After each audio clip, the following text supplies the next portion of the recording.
Hey guys, today I'm going to be showing you all of my summer reads. There's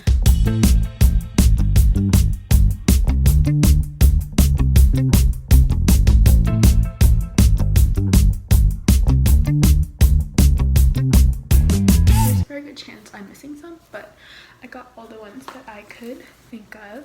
And I got my bed frame, or I tried to get my bed frame centered today because I'm always filming on here. I feel like it's a little off, but this was really hard to set up because my tripod is still broken and I'm still using my books as my stand, so this is gonna have to work. That's really annoying me. What if I just like set a little bit better? I don't know, but that's okay. Okay, so the first book I read this summer was Shatter Me by, I don't know how to say her name, Tahereh Mafi. That was really good. This is a really popular book. It's definitely like not new or anything, and so many people have read it. I've heard a lot about it, and then my sister got it. There is romance in it, but it's like also dystopian. I didn't expect that at all. In the book there's like a girl and she has like a lethal touch that like can kill people. It takes place, I think, in the future. It doesn't really say when, but there's been a lot of like environmental disasters and all that stuff. Now instead of the government, there's the re-establishment, which has taken over. It was actually really good. I liked it, and I was gonna read the second book, but then I actually never got to it because I just started reading other stuff. The next book I read was Forgive Me, Leonard Peacock by Matthew Quick, and I actually really liked this book. I would give it like a little trigger warning because the main topic in this book is suicide. It's all written from this perspective of this boy who is Leonard Peacock. He has his grandfather's gun from World War II, and he's planning on, his teacher helps him through it. It was a good book and I really liked it. It has a lot of like footnotes, like can you see that? And at first I thought it was really cool because I've never like seen that for like a fiction book. It got a little bit annoying later having to go down and like read the giant footnotes because sometimes they're so long they went to like the next page. But I actually really liked this book, and if there was a second one I would read it. But there are some topics that can feel a little bit heavy in it. I read this during the time where I was teaching summer school or helping to teach Chinese. So this book I read during that too, and this was like a thriller. It's called Hide and Seek by MJ Arledge. Basically it's about this woman who's like a detective or a police officer, and she gets framed for something, so she gets into this prison. I like started another book, so I paused it and then I never got back. It was good. I actually like this one. Like I would definitely pick this up again. I'm not sure if this was in a series or not. This is the only book I have of it. No, there's a little stick, so I think this might be in a series, but honestly I think you can read it out of order. That's what I was doing. I wasn't confused about anything, so I'm not sure if the books are connected or not. My sister's singing Baby by Justin Bieber right outside my door. And then after that, I read like a little bit of it. I did not finish all 700 or whatever pages.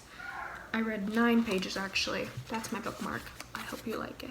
And I gave up. But the books that I read during summer school is from Forgive Me, Leonard Peacock all the way to this book and the one after this. So I was also like reading this just in between class time when I had time. And this one is The Astonishing Color of After by Emily XR Pan, and in it there's this girl, her name is Lei, and her mom commits suicide, and apparently she turns into a bird. Supposedly her mom, the bird, tells her to go to Taiwan to see her grandparents. And it was really cool because there was some Chinese in here, so I could understand a little bit the characters that were in here. And then I also ultimately ended up not finishing this book. It didn't hook me. What I did read I did enjoy, and maybe I'll pick it up again one day. This was the last book I read before the summer school ended. The Statistical Probability of Love at First Sight by Jennifer E. Smith.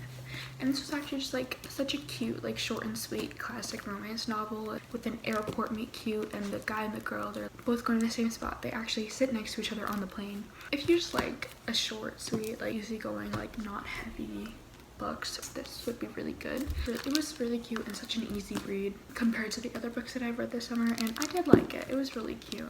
And believe it or not, I did in fact finish this book. If you know me, you know that I like TikTok. Like I am on it physically for a good amount of time, and that's where I found this book, The Diary of an Oxygen Thief by Anonymous. It intrigued me. I've never read anything like this before. It's written like in an autobiography format. It is fiction though, but I did not finish it because it's like a little bit disturbing, kind of. It's like about how this guy derives joy from emotionally hurting women and people. It was a little bit odd. I didn't finish it. don't plan on reading it again, but maybe I will. But it's definitely not a book that everybody will enjoy.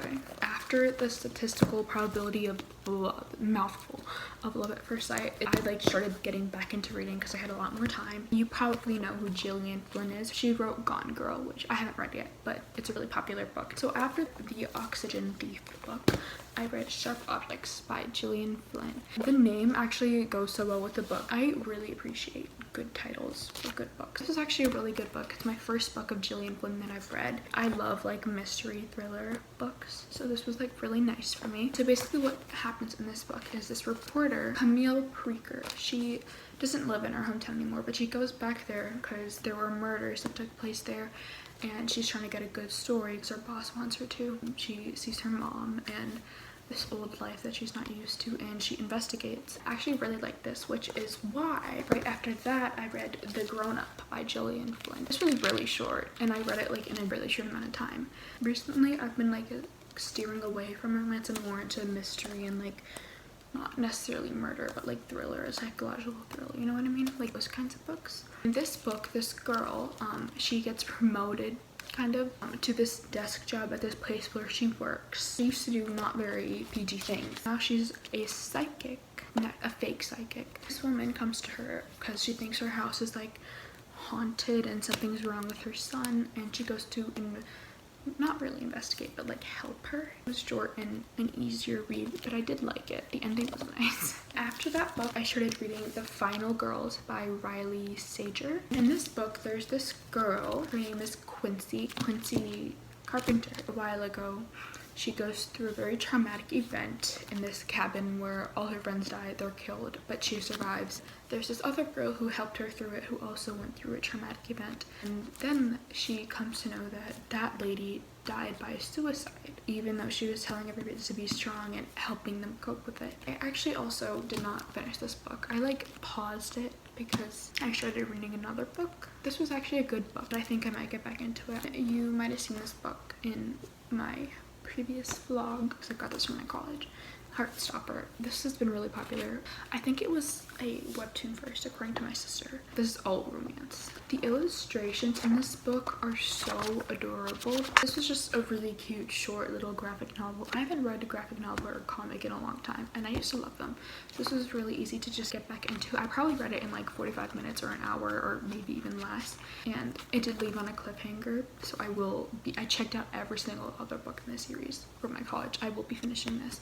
Basically, what this is about is there's these two boys. I might be wrong, but I think this guy's name is Nick and this guy is Charlie, and this guy's a year older than him, and they have English together. They're in the same form, which I don't know what that is. It's some English thingy that they have in school. They don't fall in love.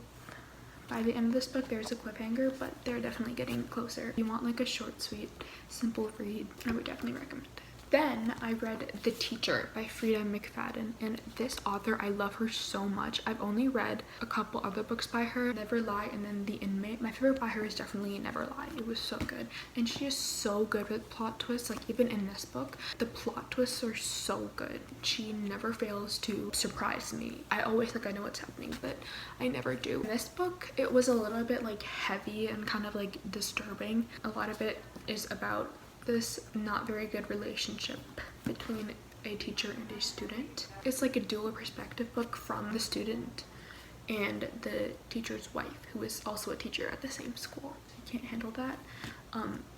Maybe don't read this book, but there are other books by this author are so good. They're all like psychological thrillers. I love her.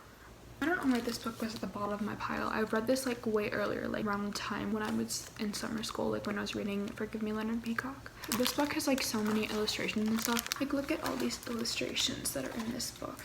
It's called Why We Broke Up by Daniel Handler, and I thought it was cute. I didn't read the whole thing, like I dropped it. From what I can tell, a lot of this is written like in a letter form from this girl to the boy about why they broke up.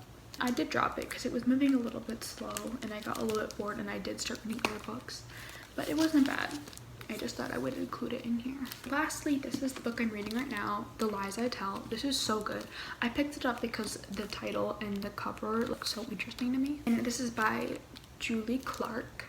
and I've never read anything like this, and I actually really am enjoying this book. I read like more than half of it in one day. I read all of this last night and I just have a little bit left. I'm so excited to finish it. In this book there's this woman who's like a con artist. Her name is Meg Williams, and there's this journalist, Kat Roberts. It moves between past and present, and it's also dual perspective, just like the teacher, of Kat and Meg. Because of a case that Kat Roberts was writing about earlier that had to do with Meg, she received a call from Meg and something traumatic happened to her kind of as a result of that call.